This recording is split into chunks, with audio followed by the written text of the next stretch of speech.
How to clear Yahoo Mail cache on iPhone. To get started, first of all go ahead and open up the Settings application on your phone. Once you're here, go to General as shown. Then, go to iPhone Storage. This section displays how much storage is used and available, along with a list of apps and their storage usage.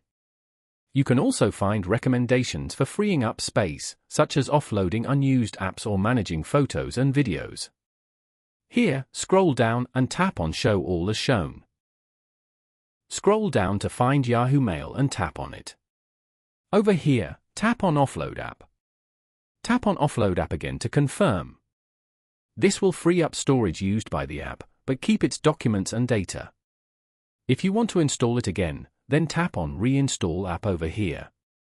Reinstalling the app will place back your data if the app is still available for download.